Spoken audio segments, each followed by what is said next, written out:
What's going on, people? Welcome back to another John Sinclair TV. Back again, and I've got another guest with me, and he's from Dallas, Bedlington born, both from Dallas, and it's Philip. Hi, Philip. Hi, John. Good to see you today. Bedlington born, but been here in Dallas for about 30 years now, John.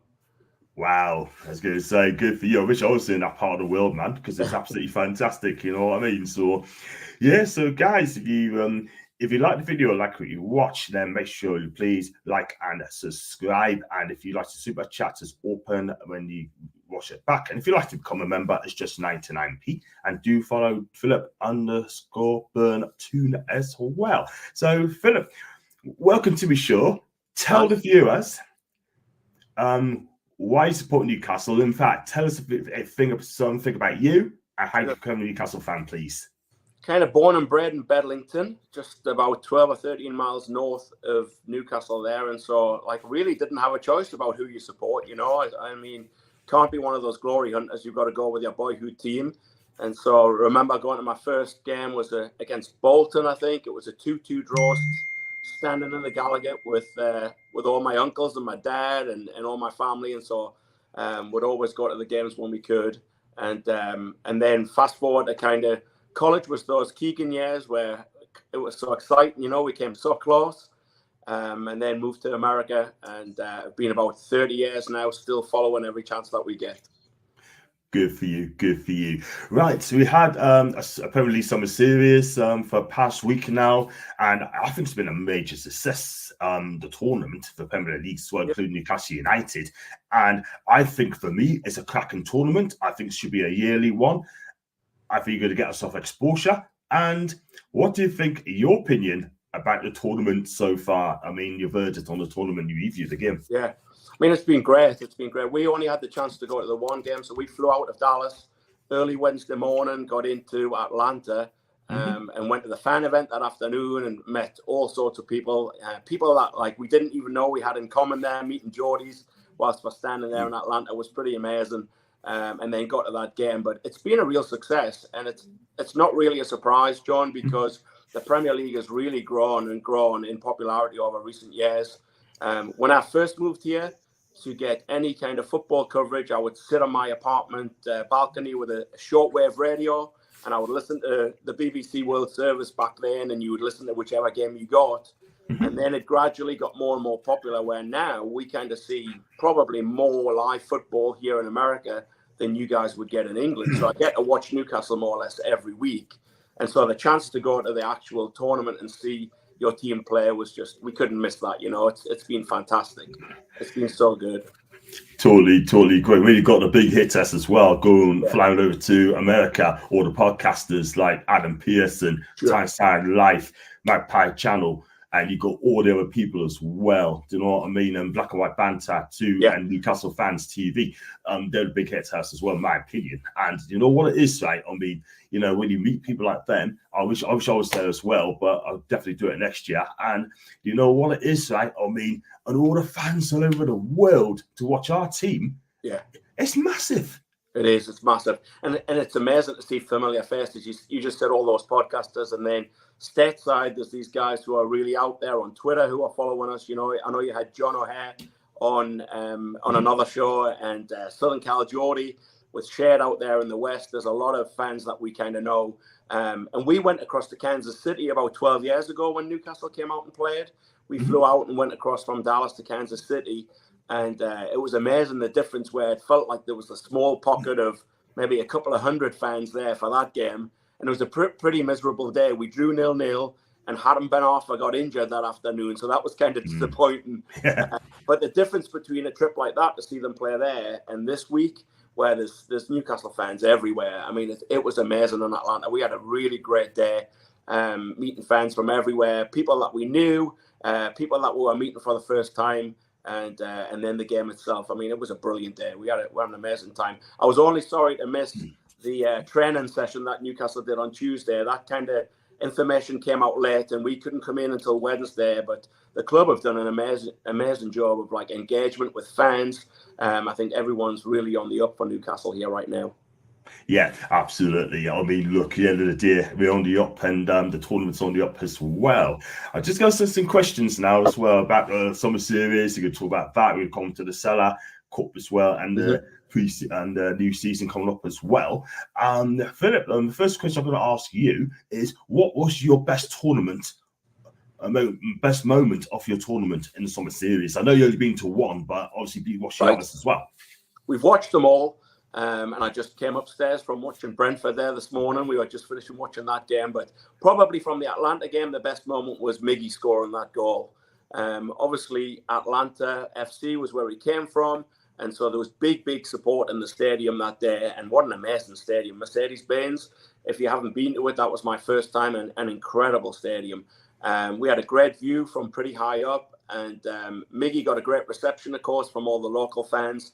But for him to score that goal, and a great goal, great finish right before half-time, that was probably something of a highlight, I think. Yeah, I'm going to have to agree, because he had many years at Atlanta United. Miggy is so popular, and the way he celebrated that goal, I tell you what, that is absolutely amazing. Yeah. And it's a lovely stadium. Never been, but it's been a talked about stadium as well. And so it's absolutely brilliant. It's working at home to Miggy as well. What do you think of Eddie's main learning point will be? What do you think he's learned from it? I mean, pre-season, there's always so much going on, isn't there? I mean, you hear the cliches like getting some miles in the legs, getting some airtime, you know, and I mean, pre-season, I don't think you can read too much into that. Mm-hmm. For us going there after the first game, where we more or less saw everybody play, everybody kind of played about a half of football, and I kind of was expecting that. And in a way, I was a little bit disappointed in Atlanta not to see Bruno and not to see Harvey Barnes out there and some of the others, you know. But I think as the preseason goes, he's obviously getting a good balance in the team with 2 games really close together. Had to kind of measure out how much they played. But I thought Gordon looked really good in Atlanta. He looked strong and sharp and really fit. And I know he said last time round that he was kind of behind the pace of things when he first came to Newcastle. So I think seeing him there and seeing him firing really going strong there was really encouraging there. And then some of the young lads, to see some of them come through. And of course, you don't know whether they're going to stay or whether they're going to do pre-season and then go out on loan maybe. But obviously Ashby did really well when he's played, and Lucas Miley, I mean, Miley's was brilliant, and he really looks like the piece. He looks like a Michael Carrick strutting around in the middle of the park there, you know. So that was a real positive takeaway, I think. Absolutely. You know what? It's great to see the young kids come out as well. I'm going to come on to that one later on as well. Next question as well is, who do you think was the best opposing player in the competition? I think we struggled with the Chelsea forwards a little bit. They were pretty bright when they came on, and I'm trying to think of the game that we saw there, of course. But like some of those big names that come through all the time. I mean, Sterling snuck on. It was good to see Reece James. Reece James looked solid when he came in. I enjoyed seeing him live. So certainly there were some highlights from that game that we were at. Yeah, that Nicholas Jackson, what a player that guy. Yeah, he looked sharp. He was very, very sharp, doing that guy. If I ask the same question, let's say him, because he's got pace and power, big lad, and you know what, we just couldn't look after him at all whatsoever. But and I don't think that's anything new, John. I think our centre halves have never been the quickest, you know. So I don't think we learned anything new there in terms of that we struggle with pace or the ball in behind. Mm-hmm. But I think it was a good test for those guys for sure. Absolutely, and I'm sure they'll learn from it as well. Right. Do you think Eddie Howe should be worried? Who do you think he should be worried? I think that's that question. Is should be worried? Like for me, I mean, you said about our back line as well is a bit slow, and also not started a little bit slow, but really strong in the end. Right. No, I mean, we started quite well, and I think you know what you're going to get from Shah and from Botman, of course. You know what you're going to get. It's really solid. I think where midfield are kind of shifting, and you don't quite know what that starting lineup is. That protection in front of them was so important last year round. You know, last season we did so well with Joelinton and Bruno and Longstaff kind of sat in front there, and so I think that's a big deal.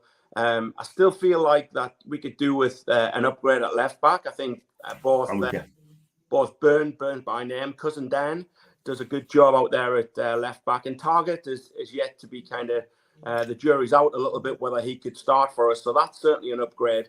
I also think it's important to kind of buy now the kind of long-term replacement for Shaw. That's what I would be looking for. I think I would be scouting out for that right-sided centre-back who can maybe push him in terms of competition for place. I like the fella at Crystal Palace, the right-sided centre-back there. I think he would. Anderson. Yeah, I think Anderson would be a great buy. I think he's the right kind of ball player. And he's physical, he's quick, reads the game well, and is kind of Premier League proven. I think he would be a super signing to come in there. But I think that's kind of the spots that we're at now. Yeah, I watched him when he played for Sampdoria, and this guy is an absolute talent. And if he's available, Newcastle should be all over this guy. I mean, between 30 and 40 million quid market value, and I think this guy would be worth every single penny. No, I agree. He knows Premier League. So, and I remember watching him against Man City last year, where everyone was struggling with Haaland, and I mean Haaland did well against them, but Anderson was real physical and really kind of manned him up, and so I think that's the right kind of player we should target. 100%, and that could be a last minute thing if you decide to get with Palace decent money. Then he's the guy I will go for as well. Right. And the next question is: if we did it again, anything you would like to change? What would you change if we done it again? In terms of the Premier League series? No, put it to competition. I mean, they're putting the friendly, the summer series. I mean, I don't know. I don't know that they've done much wrong. I mean, as far as I can tell, as I say, I only got to the Atlanta place, but the fact that they had like fan zone things set up and the local supporters groups like Toon Army Atlanta had kind of put out a lot of information about where they would be. The club had Darren Eales and Shea Given and Shola were at our Q&A that we went to, and that was brilliant. The crack from them was really good fun. The open training sessions were great. And so I think that the club have been as open, as kind of transparent as they can be to let the fans get nice and close and kind of see the players and get a real feel for it. The atmosphere was a little flat in that massive stadium, and I don't know whether we could maybe have done a better job of being all grouped together. But sometimes that's the nature of those great big stadiums, you know, where American sports can often have like that kind of non-stop buzz around it without having the atmosphere that we're used to at home. But I would give the club 10 out of 10 for engagement and everything they've been doing. I think it's been really impressive. Agreed. And you know what it is, right? I mean, it's nice to get close to the fans. It's nice to get to the players as well. And, you know, that's what it's all about. I mean, would you have done that for London clubs? Probably not. But Newcastle is absolutely magnificent as well. The next one is, who was the Toon fan the furthest away that you have met? I know you met a few people. Yeah, I mean, we met a bunch of lads from home, which was crazy. I mean, we were there. And my brother actually lives in Bedlington still. And he sent me a text that's saying his friend from work, her husband was there. And he just said, go find him. And believe it or not, I did find him, you know. I didn't have much to go on, and I found Mark and got chatting with him. And so meeting fans from there. Obviously, again, the guys from California. I mean, that's a cross-country trip here, which is no mean feat. And it was funny meeting the lads from Newcastle who seemingly had no idea how far Atlanta was from Philadelphia. They seemed genuinely surprised that they were driving 9, 10, 11 hours, you know, and then they were going to turn around and do the same thing for New Jersey. So, I mean, the commitment of those fans were really special. It was great to meet them all. Yeah, I had someone a tweet a day and drove 18 hours from where we last played to Florida. And that's a hell of a trek. That's a hell of a trek. It really is. And I saw one of the girls had their flight on Spirit Airlines cancelled, and she ended up having to rent a car and then drive to the New Jersey game, you know. And I mean, that's a long way. It's a long way, especially in a place you don't know. But I mean, that we know that Newcastle fans' commitment and kind of our following for the Toon is always going to be there. And of course, John O'Hare, who you had from Oklahoma, he's everywhere. He's always going to follow wherever we can. So, no, a really, really great group of fans. Good for him. I mean, honestly, at the end of the day, you know what it is? He's royalty, right? He goes on radio, goes on Sky, you know, he talks to people, you know. He loves coming on my channel as well, but he's been on there twice, and he's just so comfortable. And let's put it this way, whoever comes on my channel, it doesn't walk away disappointed because, you know, it's just a good channel to be on. You know, I'm open, and it's great, it's fun, and I've got good people coming on, you know. But that's how it is. So it is what it is. So I must have done something correct. And it's amazing, John. You know, you get there, and I mean, we say that about English, or at least Geordies, all the time. We never meet a stranger, and it was exactly like that. Everybody who was there, everybody was chatting and getting to know each other. Where you're from, how long have you supported? And it was funny on Twitter seeing a couple of maybe older local Newcastle fans kind of giving the American fans a bit of a hard time. You know, these new supporters. But I mean, we want to encourage that. We want to encourage new supporters. And my cousin Mark and Andrew both live in Dallas too, and we've been spreading the word and really bringing in Newcastle supporters all over the place. And my kids the same, you know.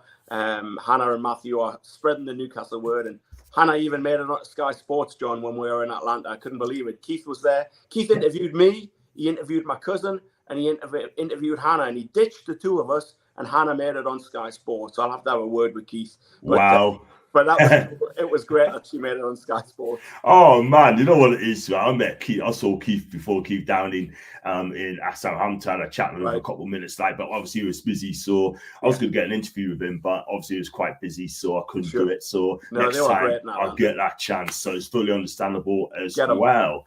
So bless him. Who was your Toon player of the tournament? I mean, there's quite a few, isn't there? Yeah, there is. I mean, like as I said, Gordon certainly showed up, and that was a real positive. But as always, Trippier is so consistent. You know, the leadership that Trips gives from right back. Was really impressed with Trippier still, whether it's on the ground or whether it's in the air. And then like Elliot Anderson. I mean, I know we expect big things of Anderson, you know, but for him, I was just reading earlier that Howard said that he'd come back fitter than anybody, you know, and he's in great shape. And I mean, his last 2 goals in the last few minutes there were really a tribute to that. I mean, he is looking really legit, and that he could be a real useful midfielder for us this season, as we are going to need to kind of manage that playing time with so many games. 100%. I mean, for me, he's been outstanding. I thought Lewis Miley was outstanding as well. Right. And touching on Lewis, I mean, how far can he reach? What's his ceiling? Right. What's his ceiling? I mean, he appears to have a great temperament and a great kind of head on his shoulders. And I saw a few people saying kind of he reminded them a little bit of Carrick, you know. And if he went nearly as far as Carrick went in the game, we'd have a real play on our hands there, John. But I mean, he's got an engine. He's got. He looks comfortable to receive the ball anywhere. And he's a real exciting prospect there for sure.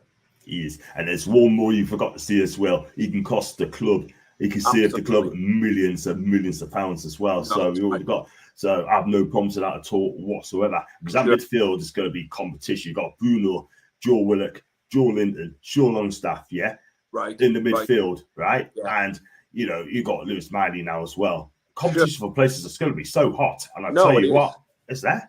It really is. And then like these games that we've just watched over here, you forget kind of Willock and Longstaff have been out of those, you know, and so all the focus is kind of being on Tonali, how's he going to fit, and Joe Linton in and out, you know, and then to think that you can add that depth into midfield that we've never had before, it's fantastic. Yeah, it's exciting. Absolutely. You just touched on Tonali as well. He cost £52 million and on a 5-year contract and further year as well. I've seen social media, right? I'm saying that he ain't going to make the Premier League on the basis of that. When he got bothered by Buendia as well, and he nearly got back to get the ball from that goal. So the end of the day, right? I mean, some of our fan base needs to take a chill pill a little bit. No, I agree. Having a go. Yeah, I completely agree, John. I think when I've watched Tonali, what he looks again like he'll receive the ball anywhere, and he does the simple things, and he's got a great engine. I sometimes wonder, like when you make a signing for big money, whether some of our fans are maybe thinking that he's something that he isn't. You know, he isn't going to come in and what maybe we thought that James Maddison would do. You know, he's an engine. You know, he's an up and down midfielder, but he looked so comfortable on the ball, covering the yards, like whether he was winning the ball or not. Off the ball was in great positions, and I thought he had a solid game. I thought he looked pretty good in Atlanta from what I saw. Yeah, I think he's going to be a really good player, this guy. And also as well, people saying that, he's not going to make it at Newcastle, he don't want to be here sort of thing. But I go to Italy a lot, right? I love Serie A football, right? Italian players do not smile that much. The locals do not smile that much neither, do you know what I mean? And that people need to understand, do the homework, do the research, and saying that's what Italians are. it was so delight to come to Newcastle United, right? And he's going to love it. He is going to love it, Newcastle. Yeah, of course he is. Joe Linton didn't smile for 3 years, and look at him now. What a player. What a player. Right. And you know what? So I just got a tweet of T-Tank as well. And it says, for one Bedlington, originally from, so look, from besides 20 acres lad to another. Hope you're okay. I'll be in Dallas Airport. And that's from T-Tank. Nice. We spent some hours on the 20 acres playing football for sure. Yeah, sounds a good guy. And if he's welcome to come on my channel, he's welcome to him as well. And that's for another time, another day. So Anthony Gordon, you touched on as well. I think he's going to be another key player for us as well. And he's our secret weapon this season, you know. Yeah, I mean, Gordon, I think we kind of pigeonhole him a little bit, thinking that he's going to be coming off the left only. But I think he showed with England under 21s. He can give some great cover up front. Eddie used him toward the end of the season at the top of the midfield diamond there, you know, on top of that triangle. And so I think he gives a flexibility that we kind of maybe haven't always appreciated with him. I think when he was at Everton, he was more or less purely used as a wide man. And I think in like 100% fit shape, and he looks stronger, he looks more direct. I think that we'll see a lot more from him this year. 100%, 100%. We've got to get beyond the young players as well, and they will come really good. I mean, this squad could be fantastic. The younger players could stay at Newcastle for the next 10 seasons. You know, 10 seasons' time, we still got Lewis Manny, he's going to be 27. You got Anthony Gordon's going to be 31, 32. So the future is absolutely bright as well. So you said Anderson's a tournament, player of the tournament for me. We're going to talk about the Sela Cup, which is going to come up on Saturday and Sunday. I'll be there as well. And the tournament, and it's going to be fantastic. You've got Villarreal, Fiorentina, and Nice as well. I think it's going to be a good tournament, this one. I think so. I think any kind of top-level opponents that you can play at this stage of pre-season is always a positive, and it's game time, and it'll be interesting to see, with only like 2 weeks to the kickoff of the season, what kind of that lineup starts to look like. I know it's games coming thick and fast for the Sela Cup, but it'll be interesting to see that kind of take shape, you know. Yeah, absolutely. And we're going to see the two sides as well. And I was tempted to go to the Sunday game, which I'm going to now, but as long as I get to the airport by 8 o'clock, and normally I'd stay out for an extra hour as well, do all the interviews as well. I've got a new microphone now. And I think it's going to be a fantastic turnout as well. People are complaining that it's going to be like 55 quid for the weekend tickets as well. Last season, it was around about 25 quid or something like that. I could be wrong, but it's got to 35 quid. Sorry, 35 quid. Now it's got to 55 quid. Right. Do you think fans now should just get on with it, sort of thing? Do you think it's a good price? 55 quid works out to be dollars-wise to be about 70 quid, $70. Yeah, about $70, $65. I mean, I think fans would still pay it, and I think when it's well organised and it's a good top-level tournament, people will pay that. And like you say, you're getting multiple games. I mean, when we went to the Atlanta game, I think our tickets were only like $50 or $60, but then we still did get 2 games. You know, we had Brighton and Brentford before that, and so I mean that was cool to see 2 games there. But I mean, I think it gives an opportunity for all those fans who maybe don't have season tickets, who can't do that all season long. It's really a tribute to our fans that we probably will still sell out. You know, people are still going to come who can't make all those other games. They're going to show up. I know my brother and his family, there's 5 of them. Stephen and his family are 5. They'll make the Sela Cup where they won't have a season ticket, you know. So it's a good opportunity. And I think for a whole weekend of games, it's good value still. Yeah, you touched on season tickets. I mean, it's going to be so hard to get season tickets. There's been a massive waiting list as well. And the membership as well.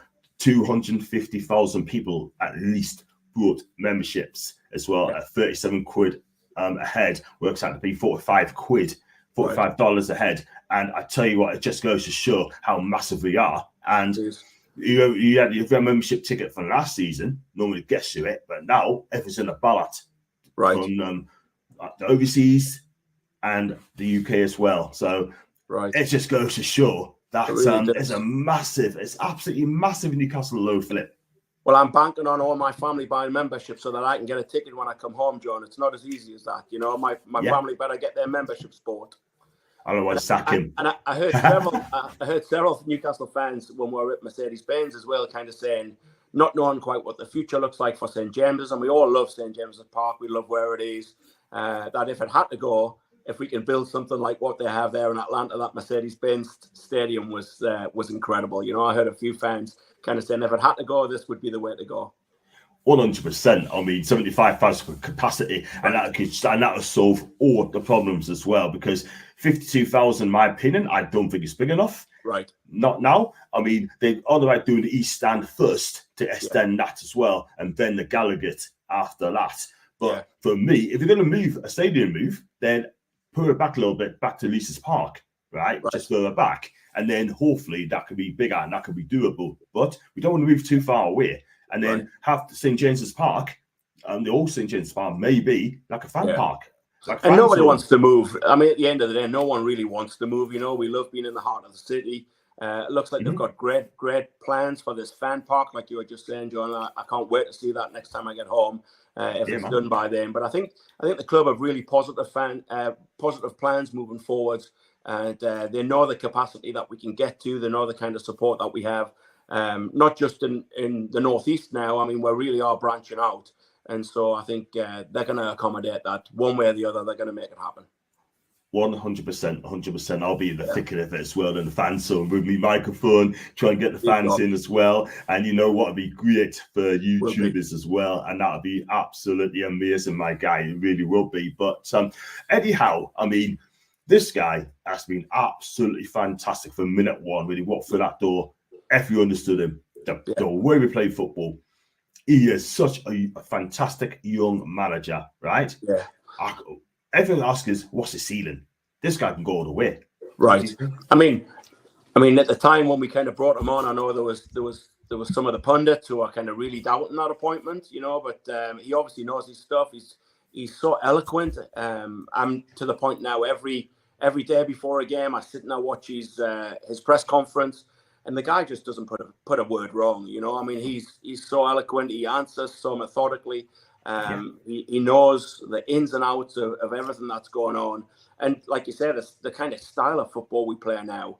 I wasn't so sure about his three at the back. I did have my doubts on that first game, John, when we went three at the back. Yeah, you did. With Dummett on the left of a three. But I think he was just trying all those things out, and to see the progression on the field, that has then translated itself to off the field too. So much of that comes from Eddie and the way he sets us up. He is so impressive, and I think we have to stick with in Eddie we trust, and he's going to take us in the right direction, you know. 100%. I mean, that's what we've been done in the first 11 minutes by playing field at the back. It doesn't work at all whatsoever. I think you should stick to the 4-3-3. And I know Eddie lost this formation 4-4-1-1. Or 4-2-3-1, but this 4-3-3 works. It works an absolute treat. So I should think it that way. People's going to see it, those to see it. We're going to get found out if we keep playing this sort of formation. Yeah, right. But if I'm honest with you, I don't think we will, because that's the way I don't think so either. And I think he's buying the right kind of players, obviously, for that 4-3-3. You know, the Gordons, the Harvey Barnes, like Amon, even. I mean, look what he's done with Murphy. To think that Murphy is now absolutely a legit starter anytime we need him. I mean, he's been so impressive. And then the flexibility that Isaac gives you up there, he can come off the left, he can play central. But no, I think his buys have been fantastic.